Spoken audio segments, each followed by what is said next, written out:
Hmm. Okay, good morning, everyone. Thank you for joining me today. My name is Tanner Gillette. I am the Assistant Director of Graduate Recruitment. Thank you all for being here for another Application Thursday. Just a reminder, Application Thursdays are short 10 to 20-minute presentations where I cover one specific part of the UB application requirements for all of our programs. Our previous sessions, the letters of recommendation session is up on the School of Nursing webpage, or I'm sorry, the YouTube page, and how the UB application works will be up on the YouTube page shortly. The next application Thursday will be the third Thursday in February.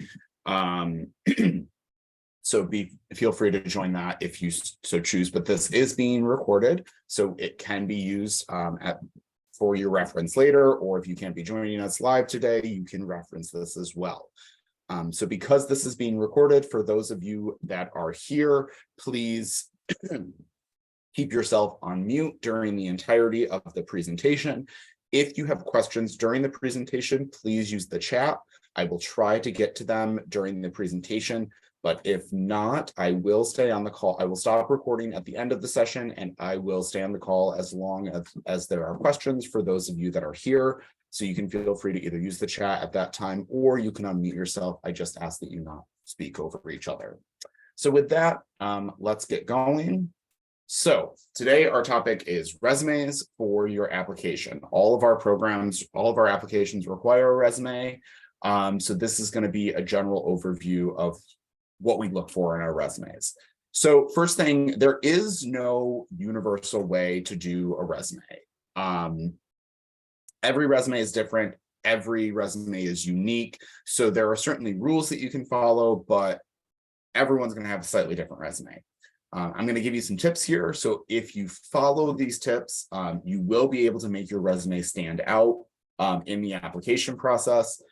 Often when students ask me how they can make their application stand out, I always say their resume. For some reason, a lot of students feel as though they can just upload the exact same resume that they use for every single job.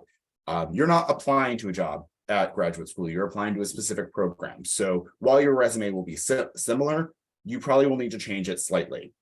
So take these tips, and if you do that, that is one easy way to make your application stand out for any of the programs. All right, so first, how long should your resume be? Most resumes should really be 1 page or maybe 2 pages.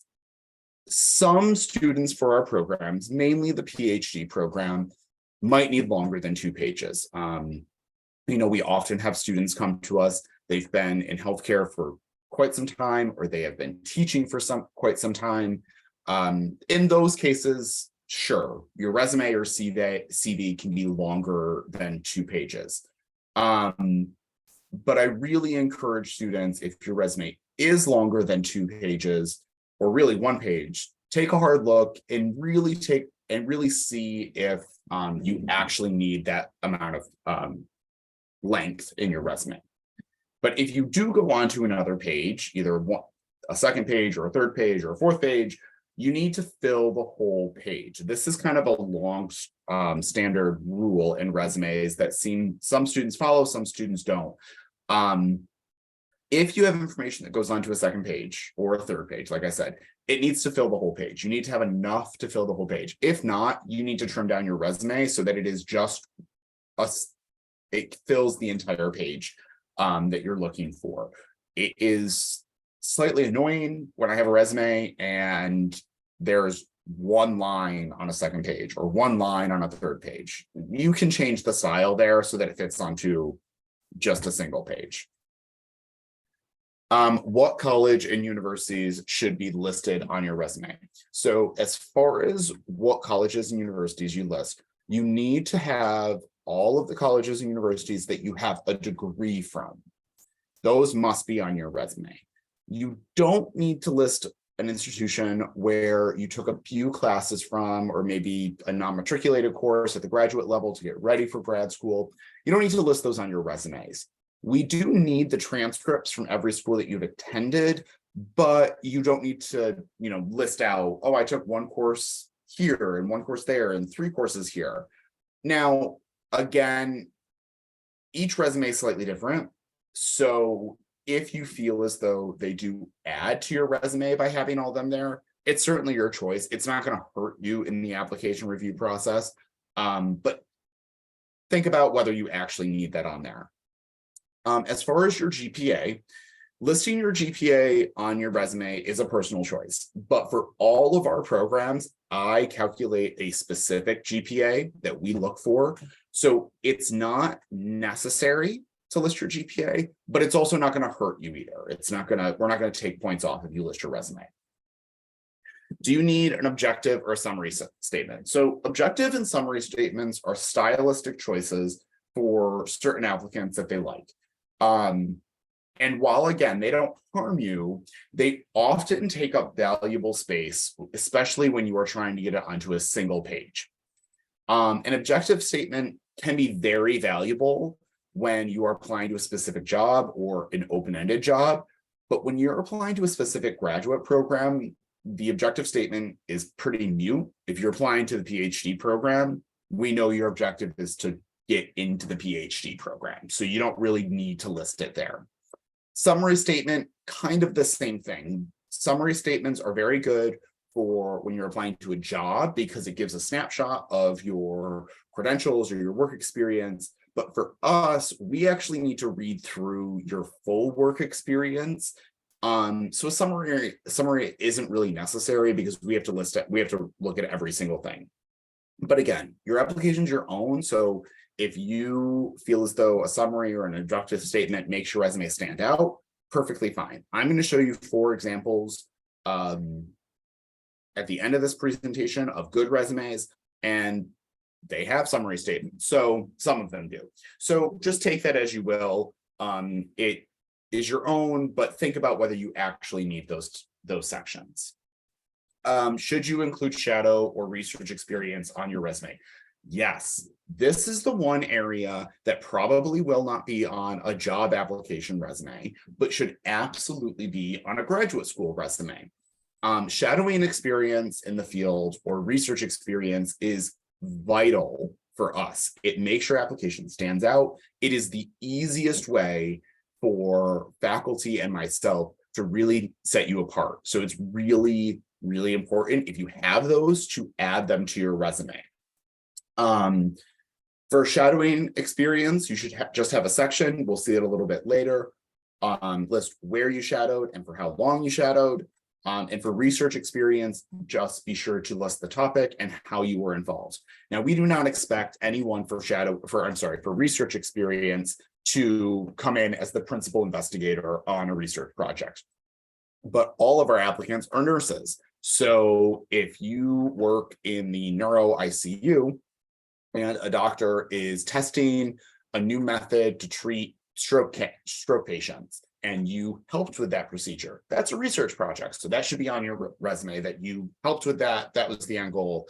And if there are findings, you can list them. But if there's not findings or if they're long and in depth, you don't need to list them. So where do you upload your resume? So all supporting documents like your resume are uploaded after you submit your application on what we call the Student Application Status Portal. I did a presentation last month on how the UB application works, and I went through all of that. So I would encourage you to look that up. It's not up on our YouTube page yet, but it will be up very, very shortly. So highly recommend you watch that if you are thinking of applying to UB. All right, so now let's get into examples of some strong resumes. And these are from recently accepted students. I have obviously omitted all of their personal information. And I did get their consent to use their resume, but these are all accepted students. So these are resumes that stood out and they're all slightly different. So this resume here is 2 pages, as you can see. This does have a skill section and it has a summary section or an objective statement. So as you can see here, they can work. It lists out their work experience, their certifications that they have, their license number. Obviously, I've exempted that. any certifications that they have, anything that you have like this should absolutely be on your resume. Their education, as you can see, this student just listed their associates in nursing and their bachelor's in nursing, but I can say they did have other classes like prereqs that they did as well, but they didn't list them. Any awards and honors that they received, and this student is both fluent in English and in Korean, so that's a nice thing to add as well. Certainly makes them stand out. The only thing I will say about the 4 resumes that you see, because I did have to omit and change certain things, some of the styling got a little screwed up. So just be aware when you're uploading your resume. I didn't really talk about it. Make sure that you're checking for typos and making sure that stylistically it looks well. This associates in applied science, obviously you don't need all of those spaces between each of the words. That's just because I had to change some things there. It's not how it actually was perceived, how it was actually submitted. So just be looking at that. The other thing that I kind of want to say, this is my own kind of pet peeve when it comes to resumes. It's not necessarily a hard and fast rule, but notice that this student listed his work experience. That's good. I don't particularly like when people on their resume will have relevant work experience. That to me kind of is a weird word to have in there. To me, I read that as, well, what aren't they including? What else have they been doing? So I would not use the word relevant in any of your resumes. It kind of leaves a weird taste in a lot of people's mouth, mine included. All right, another example of a strong resume. Obviously, again, stylistically, these got a little tweaked and I omitted all the information. Name, information up top. This person had their education first, which is a little bit more traditional to have your education first, but it's not necessarily needed. They listed their awards right in with their education. That's perfectly fine because these awards were related to when they were in school. Perfectly fine. Then we move on to their professional experience. Obviously, with the most recent stuff coming first, it's kind of how they go, list their nurse, details of exactly what they did in their hospital locations, which is extremely important, especially if you're applying to our DNP program. Again, certifications and licensure, these should always be on your resume. Any professional memberships that you're a part of, that's also very important for us to see that you're involved in the community. Professional development, that's also a great addition that you can add. And here you can see this student added the shadowing experience. So this student was applying to our CRNA program. They shadowed 3 different CRNAs. They listed how long they shadowed. I obviously omitted the names of the people they were shadowing with, when they shadowed, what they saw while they were shadowing, and their volunteer experience as well. Also a great addition to your resume. Next is another example. Again, all of these are slightly different, and all of these were for students that have been accepted into the program right away. Name, address. They kept that. One thing that they did differently here is that they kept that header for both pages, which is nice. Sometimes we print these and they might get a little disjointed, so it's nice to have this so that you can always know exactly who you're looking at. This person started with their education, again, very common, went through their employment, standard, leadership experience. This is another area that's nice. If you're a preceptor, if you're a council member, those types of things are great leadership experience that you can add to your resume. It makes your stand out, makes your application stand out, shows that you have some type of leadership experience, and we can get a sense of what you're focused on. Shadowing experience, again, great for this program. Say who you shadowed, how long, what you saw. Medical volunteering. This is a little unique. Not everyone has medical volunteering experience, but it definitely does show that you're invested in the profession and you are looking to give back, and it makes yourself stand out because not everyone does have specific medical volunteering experience. This person put their certifications below all of that. Again, perfectly fine. And then listed their awards and honors last. perfectly fine. They're on there, so we get a sense of everything. Notice how all of the resumes so far have been taking up the full first and second page. And this student ended with their most recent nurse manager. We do like to see that on there. It doesn't mean that we will be contacting your nurse manager, but it shows that you followed the instructions and put it on there for us. All right, and now we move to our last example. And this is a one-page example, and it's slightly different.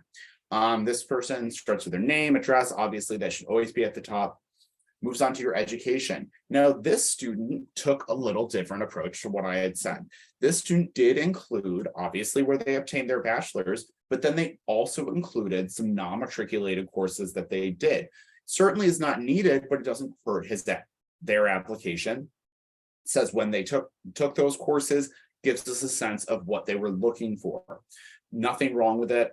All of this non-matriculated coursework is actually at the graduate level, which is why it doesn't hurt. Kind of shows that you're taking non-matriculated stuff, you're taking graduate courses seriously.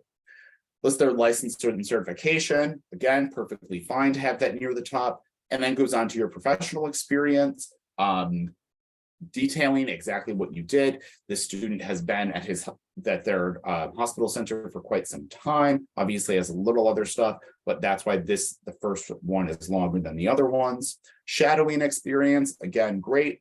And then extracurricular involvement. This person both took any memberships that he's kind of professional experience, volunteer experience, and kind of put it all into one. So you can see different ways to do resumes. All students that were accepted into their program of choice. Again, all different, took some tips, but they made it work, and all of their resumes stood out as a prime example of a good resume for application. So with that, that ends our presentation. Again, these are short presentations going over one specific topic of the application. All of our other ones will be up on our YouTube page, either now or in the near future. Our next one is the third Thursday in February. I believe I am going over personal statements, and then in March, I believe I am going over transcripts. So with that, I'm going to stop the recording. For those of you that are watching this sometime in the future, please feel free to email me or call me with any questions that you may have. And I hope to see your application shortly.